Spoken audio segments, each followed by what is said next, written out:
नमस्कार मित्रों, मैं ओम प्रकाश प्रभात एकेडमी पर आपका स्वागत करता हूँ।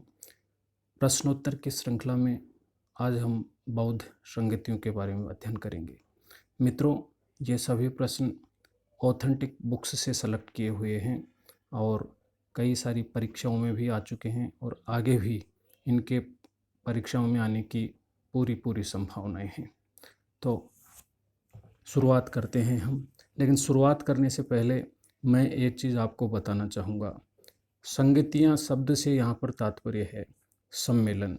मित्रों, बौद्ध धर्म में चर्चा विचार विमर्श करने के लिए बौद्ध भिक्षुओं और बौद्ध विद्वानों के द्वारा कुछ सम्मेलनों का आयोजन किया गया। उन्हीं के बारे में हम यहाँ पर पढ़ेंगे। तो संगतियों से तात्पर्य सम्मेलन से है। अब हम प्रश्नों की शुरुआत करते हैं। कुल कितनी बौद्ध संगतियाँ आयोजित की गई? उत्तर है 4 बौद्ध संगतियाँ, यानी बौद्ध संगतियों की संख्या 4 है। कुछ और फैक्ट देखते हैं। मित्रों, इन बौद्ध संगतियों में बौद्ध विद्वानों द्वारा कई विषयों पर विचार चर्चाएं की जाती थी। इन बौद्ध संगतियों में कई बौद्ध ग्रंथों का संकलन किया गया, जिनमें त्रिपिटक ग्रंथ बहुत महत्वपूर्ण माने जाते हैं। अगला प्रश्न देखते हैं मित्रों। प्रथम बौद्ध संगति कब आयोजित की गई थी? उत्तर देखते हैं साथियों, 483 ईसा पूर्व में। कुछ और फैक्ट देखते हैं साथियों। महात्मा बुद्ध की मृत्यु होने के बाद इसका आयोजन किया गया था। बुद्ध की मृत्यु भी 483 ईसा पूर्व में ही हुई थी, जिसके बाद संभवतः 4 माह पश्चात इस बौद्ध संगीति का आयोजन किया गया था। अगला प्रश्न देखते हैं। प्रथम बौद्ध संगीति कहाँ पर आयोजित हुई थी? उत्तर देखते हैं, राजगृह में। यह राजगृह एक स्थान का नाम है साथियों। कुछ और जानकारी देखते हैं। यह बौद्ध संगीति राजगृह की वैभव पहाड़ियों पर स्थित सप्तपर्णी गुफा में हुई थी। राजगृह हर्यक वंश की राजधानी थी। राजगृह को गिरिव्रज या राजगीर के नाम से भी जाना जाता था। मित्रों, बहुत ही महत्वपूर्ण प्रश्न है, एक बार फिर से रिपीट कर रहा हूँ। राजगृह की वैभव पहाड़ियों पर स्थित सप्तपर्णी गुफा में प्रथम बौद्ध संगीति का आयोजन किया गया था। अगला प्रश्न देखते हैं। प्रथम बौद्ध संगीति का अध्यक्ष कौन था? उत्तर देखते हैं, महाकश्यप। मित्रों, प्रथम बौद्ध संगीति का अध्यक्ष महाकश्यप था। कुछ और जानकारी देखते हैं। ये बौद्ध धर्म के विद्वान व्यक्ति थे। महाकश्यप बौद्ध धर्म के बहुत ही विद्वान व्यक्ति माने जाते हैं। अगला प्रश्न देखते हैं। प्रथम बौद्ध संगीति किस शासक के समय हुई थी? उत्तर देखते हैं मित्रों, अजातशत्रु के समय पर। कुछ और जानकारी। अजातशत्रु हर्यक वंश का प्रसिद्ध शासक था और इसके पिता का नाम बिंबिसार था। अगला प्रश्न देखते हैं। किस ग्रंथ में प्रथम बौद्ध संगीति का प्राचीनतम विवरण मिलता है? मित्रों, बहुत ही महत्वपूर्ण प्रश्न, कई सारी परीक्षाओं में आ चुका और आगे भी संभावनाएं बराबर हैं। उत्तर देखते हैं, चुल्लवग। ये एक ग्रंथ का नाम है, पुस्तक का नाम है, ध्यान रखना है, चुल्लवग। कुछ और जानकारी। इस संगीति में 500 लोग आए थे, यानी प्रथम बौद्ध संगीति में 500 लोग शामिल हुए थे, इसीलिए इसे पंच शतिका भी कहा जाता है। विनय पिटक, दीपवंश, महावंश, महाबोधिवंश, महावस्तु एवं तारानाथ ने भी इस बौद्ध संगीति का उल्लेख किया है। अगला प्रश्न देखते हैं। प्रथम बौद्ध संगीति में किन किन ग्रंथों का संकलन किया गया था? उत्तर देखते हैं साथियों, सुत्त पिटक एवं विनय पिटक। मित्रों, ये सुत्त पिटक और विनय पिटक, एक पुस्तक और है जिसका नाम अभिधम्म पिटक है। ये तीनों ग्रंथ बौद्ध धर्म के बहुत ही महत्वपूर्ण ग्रंथ माने जाते हैं और इन तीनों को मिलाकर के त्रिपिटक ग्रंथों के नाम से जाना जाता है। कुछ अन्य जानकारियाँ। सुत्त पिटक का संकलन आनंद के द्वारा किया गया था। ये आनंद एक व्यक्ति का नाम है मित्रों। जो बुद्ध का परम प्रिय शिष्य था, और विनय पिटक का संकलन उपालि के द्वारा किया गया। पिटक ग्रंथों की संख्या 3 है। अगला प्रश्न देखते हैं, किसने प्रथम बौद्ध संगति को एक बड़ी प्रतिमोक्ष परिषद कहा था? उत्तर देखते हैं साथियों, पूसे ने। पूसे एक व्यक्ति का नाम है जिसने प्रथम बौद्ध संगति को एक बड़ी प्रतिमोक्ष परिषद कहा था। कुछ और जानकारी, गोल्डनबर्ग का मानना है कि पहली बौद्ध संगति विशुद्ध कल्पना है। मित्रों, इसका तात्पर्य यह है कि गोल्डनबर्ग ये मानते हैं कि पहली बौद्ध संगति नहीं हुई थी, सिर्फ उसको काल्पनिक रूप से ही माना जाता है, लेकिन ऐसा नहीं है। पहली बौद्ध संगति हुई, इस चीज़ के कई सारे ग्रंथों में हमें प्रमाण मिलते हैं, उदाहरण मिलते हैं। अगला प्रश्न देखते हैं, बुद्ध की मृत्यु पर किसने प्रसन्नता व्यक्त की थी? उत्तर देखते हैं साथियों, वृद्ध सुभद्र। ये सुभद्र एक व्यक्ति का नाम है साथियों, जो बुद्ध की मृत्यु पर प्रसन्न हुए थे। बाकी सभी बौद्ध भिक्षु थे, वो दुखी भी हुए थे, रोए भी थे, लेकिन सुभद्र प्रसन्न हुए थे। तो कुछ अलग हटके प्रश्न है, ये ध्यान रखना है। सुभद्र ने बुद्ध की मृत्यु पर प्रसन्नता व्यक्त की थी। अगला प्रश्न देखते हैं, द्वितीय बौद्ध संगति का आयोजन कब हुआ था? उत्तर है 383 ईसा पूर्व में, यानी प्रथम बौद्ध संगति के तुरंत 100 साल बाद। वो 483 में, ये 383 ईसा पूर्व में। कुछ और जानकारी, यह बौद्ध संगति बुद्ध की मृत्यु के 100 वर्ष पश्चात हुई थी। यह संगति 8 माह तक चली थी। अगला प्रश्न देखते हैं, द्वितीय बौद्ध संगति का आयोजन कहाँ पर हुआ था? उत्तर देखते हैं मित्रों, वैशाली के बालूकाराम विहार में। यह वैशाली एक जगह है, और इस वैशाली में बालूकाराम विहार एक स्पेसिफिक जगह है, वहीं पर द्वितीय बौद्ध संगति का आयोजन किया गया था। कुछ और जानकारी, विहार वह स्थान होता है जहाँ पर बौद्ध भिक्षु यात्रा प्रवास के दौरान ठहरते थे। मित्रों, उन दिनों जैसे धर्मशाला सराय हुआ करती थी, वैसे ही बौद्ध भिक्षु जिस जगह पर रुकते थे उस जगह को विहार कहते थे। और चैत्य बौद्धों का पूजा स्थल कहलाता था। तो ये प्रश्न भी कई बार आ चुका है, चैत्य क्या होता है और विहार क्या होता है? हमें ध्यान में रखना है, चैत्य बौद्धों का पूजा उपासना स्थल और विहार उनके रुकने ठहरने का स्थल होता है। कार्ले का चैत्य बहुत प्रसिद्ध माना जाता है। अगला प्रश्न देखते हैं, किस शासक के समय द्वितीय बौद्ध संगति आयोजित की गई थी? उत्तर देखते हैं मित्रों, कालाशोक के समय। कालाशोक शिशुनाग वंश का सबसे प्रतापी शासक था। अगला प्रश्न देखते हैं, द्वितीय बौद्ध संगति के अध्यक्ष कौन थे? उत्तर देखते हैं मित्रों, सर्वकामी, और इन्हीं को सावक मीर के नाम से भी जाना जाता है।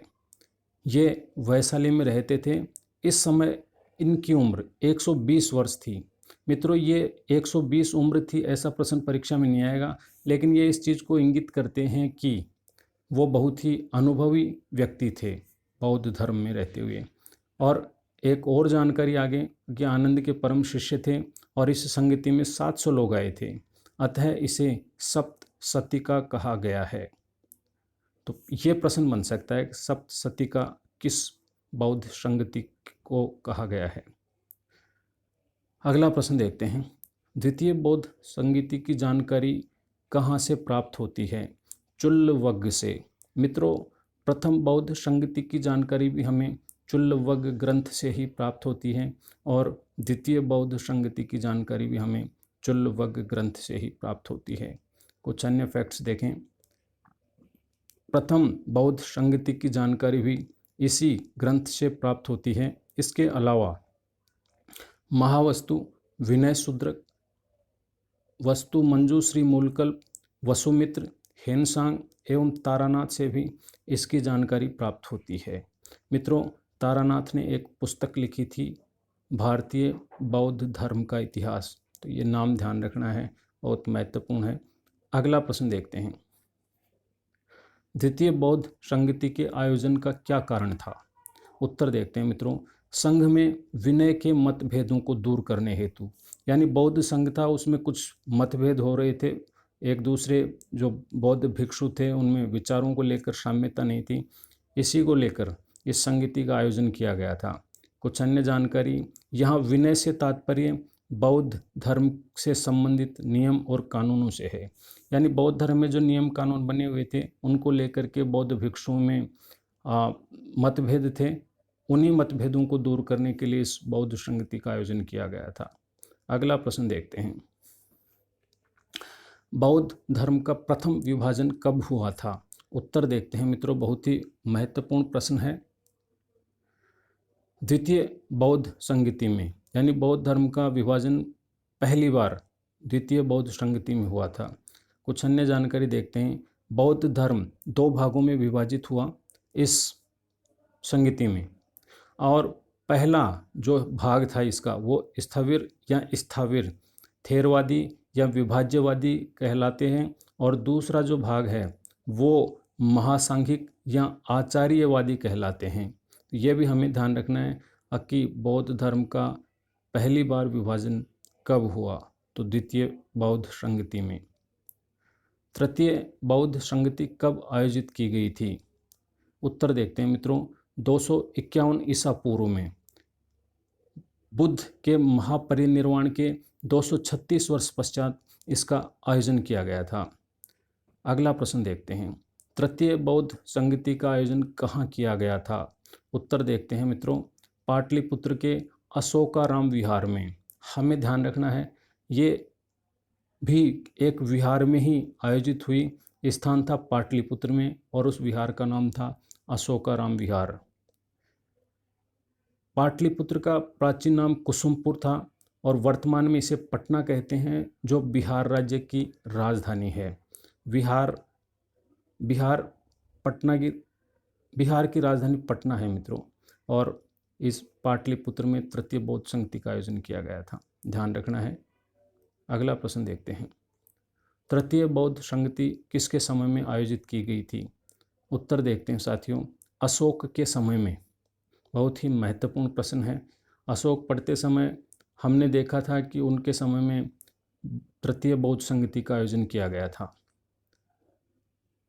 अशोक के संबंध में कुछ जानकारी कि मौर्य वंश का सबसे प्रतापी शासक था, और इसके आयोजन का कारण भी विनय भेद के कारण उपोष्ठ में कठिनाई होना था। मित्रों, बौद्ध धर्म में अपने नियम आचार कानून कायदे थे, उनकी पालना बौद्ध भिक्षुओं को करनी ही होती थी, लेकिन उनमें आपसी मतभेद होने के कारण बौद्ध धर्म की जो कठिनाइयाँ थी उनको दूर करने हेतु लगातार संगतियों का आयोजन करना पड़ा। तो उपोष्ठ एक प्रक्रिया होती है बौद्ध धर्म में, जिसमें किसी भी बौद्ध भिक्षु से यदि कोई गलती हो जाती थी तो वो साधुओं में यानी भिक्षुओं के बीच में रहते हुए उसका पश्चाताप करता था, उस स्वीकारोक्ति करता था। अगला प्रश्न देखते हैं। तृतीय बौद्ध संगति का अध्यक्ष कौन था? उत्तर देखते हैं मित्रों, मोगलीपुत्तिस ये नाम है। कुछ और जानकारी, इन्होंने अभिधम्म पिटक ग्रंथ का संकलन किया था, यानी मोगलीपुत्तिस के द्वारा ही अभिधम्म पिटक ग्रंथ का संकलन किया गया, और ये अंतिम पिटक ग्रंथ है। इससे पहले हमने देखा था विनय पिटक, सुत्त पिटक, और ये तीसरा अभिधम्म पिटक, यानी तीसरे ग्रंथ की जो संकलन का कार्य है वो तृतीय बौद्ध संगति में हुआ। और इस ग्रंथ में बौद्ध दर्शन के सिद्धांतों की व्याख्या की गई है, और इस तृतीय संगति में लगभग 100 बौद्ध भिक्षुओं ने हिस्सा लिया, और यह संगति 9 माह तक चली थी। अगला प्रश्न देखते हैं। तृतीय बौद्ध संगति की जानकारी कहाँ से प्राप्त होती है?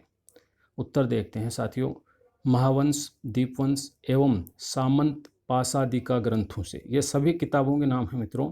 महावंश और दीपवंश ये श्रीलंका की सिंघली अनुश्रुतियों पर आधारित ग्रंथ हैं, और सामंत पासादिका भी एक ग्रंथ है। और यहाँ लिखा हुआ है कुछ अतिरिक्त जानकारी के रूप में, सामंत पासादिका एकमात्र भारतीय ग्रंथ है जिससे तृतीय बौद्ध संगति की जानकारी प्राप्त होती है। इसके लेखक बुद्ध घोष थे, जिनका समय 5वीं सदी माना जाता है। अगला प्रश्न देखते हैं मित्रों, चतुर्थ बौद्ध संगति कब आयोजित की गई थी? उत्तर देखते हैं मित्रों, प्रथम शताब्दी ईसा में, यानी चौथी बौद्ध संगति पहली शताब्दी ईस्वी में आयोजित की गई थी और चौथी बौद्ध संगति बुद्ध के महापरिनिर्वाण के 585 वर्ष बाद आयोजित की गई थी। यह लगभग 101 या 102 ईस्वी के आसपास आयोजित हुई थी। चतुर्थ बौद्ध संगति कहाँ पर आयोजित की गई थी? उत्तर देखते हैं मित्रों, यह कश्मीर के कुंडल वन में आयोजित की गई थी। यानी कुंडल वन एक जगह का नाम है जो कश्मीर में स्थित है। कुछ अन्य जानकारी, इस संगति में कुल 500 बौद्ध भिक्षुओं ने भाग लिया था। इसमें महासांघिक मतावलंबियों का बोलबाला था। मित्रों, अभी हमने देखा था बौद्ध धर्म स्थाविर और महासांघिक दो भागों में विभाजित हो गया था, तो यहाँ पर महासांघिक मतावलंबियों का बोलबाला था, यानी उनकी अधिकता थी, उनका वर्चस्व था। अगला प्रश्न देखते हैं, चतुर्थ बौद्ध संगति के अध्यक्ष कौन थे? उत्तर देखते हैं, वसुमित्र। ये वसुमित्र एक विद्वान व्यक्ति थे और चतुर्थ बौद्ध संगति के अध्यक्ष भी थे। कुछ अन्य फैक्ट्स, अश्वघोष इस बौद्ध संगति के उपाध्यक्ष थे और इस बौद्ध संगति के विशिष्ट अतिथि भी थे। तो ये दोनों ही नाम हमको ध्यान रखने हैं, वसुमित्र और अश्वघोष। वसुमित्र अध्यक्ष के रूप में और अश्वघोष उपाध्यक्ष के रूप में इस संगति में मौजूद थे। अगला प्रश्न, चतुर्थ बौद्ध संगति के समय शासक कौन था? उत्तर देखते हैं मित्रों, कनिष्क। यानी चौथी बौद्ध संगति कनिष्क के समय में आयोजित हुई थी। कुछ अन्य फैक्ट्स, कनिष्क कुषाण वंश का महानतम शासक था। इसको सुदर्शन ने बौद्ध धर्म में दीक्षित किया था। इसकी राजधानी पुरुषपुर, जिसे पेशावर के नाम से जाना जाता है, वह थी।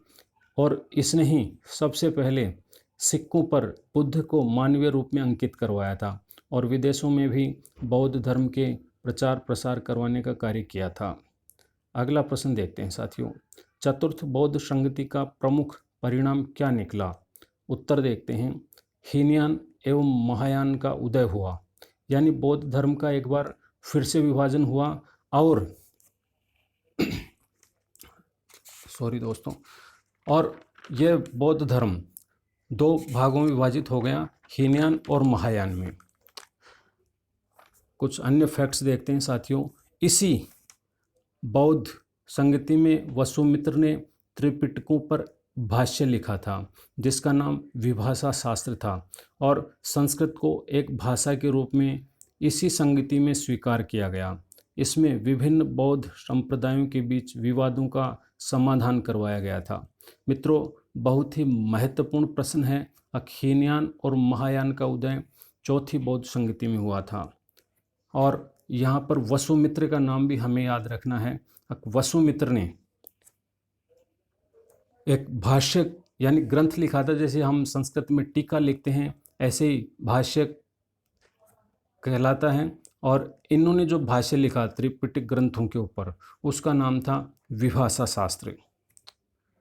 मित्रों, आज के प्रश्न यहीं समाप्त होते हैं और मैं उम्मीद करता हूं कि इन प्रश्नों से निश्चित रूप से आपका ज्ञान बढ़ेगा।